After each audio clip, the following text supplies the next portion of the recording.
खेत में दिखा जादुई पक्षी, एशियन पैराडाइज फ्लाई कैचर। गर्मी की छुट्टियां शुरू हो गई थीं।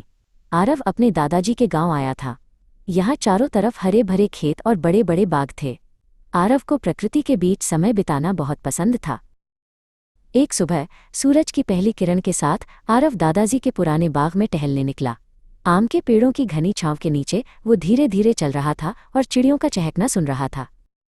तभी अचानक पेड़ों के झुरमुट से एक चमकती हुई सफ़ेद चीज़ गुजरी। वो हवा में किसी रेशमी रिबन की तरह लहरा रही थी। आरव ने अपनी आंखों पर यकीन नहीं किया। ये क्या है? क्या ये कोई जादुई परी है? आरव ने फुसफुसाते हुए कहा। वो पक्षी एक टहनी से दूसरी टहनी पर बहुत खूबसूरती से उछल रहा था। उसकी सफ़ेद लंबी पूंछ हवा में जादू सा बिखेर रही थी। पक्षी एक ऊंची टहनी पर जाकर बैठ गया।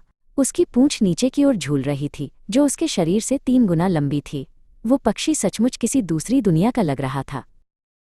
आरव दौड़कर घर गया और दादाजी का हाथ पकड़कर उन्हें बाग की ओर ले आया। दादाजी, जल्दी चलिए, मैंने बाग में एक जादुई सफ़ेद पक्षी देखा है, आरव ने उत्साह में कहा। दादाजी ने उस सुंदर पक्षी को देखा और मुस्कुराए। उन्होंने आरव के कंधे पर हाथ रखा और कहा, आरव, ये कोई जादू नहीं बल्कि एशियन पैराडाइज फ्लाई कैचर है। हिंदी में हम इसे दूधराज कहते हैं। दादाजी ने समझाया कि ये पक्षी बहुत खास होते हैं। आरव, ये पक्षी केवल वहीं रहते हैं जहां बहुत सारे पेड़ और साफ वातावरण हो। वे जंगलों और बागों के रक्षक होते हैं। अचानक पक्षी ने हवा में एक कलाबाजी खाई और एक उड़ते हुए कीड़े को अपनी चोंच में पकड़ लिया। उसकी लंबी पूंछ ने हवा में एक सुंदर चक्र बनाया। आरव ये देखकर दंग रह गया। दादाजी, मैं इस जादुई मित्र का घर हमेशा सुरक्षित रखूंगा, आरव ने वादा किया। उसने उसी दिन बाग में एक नया पौधा लगाया।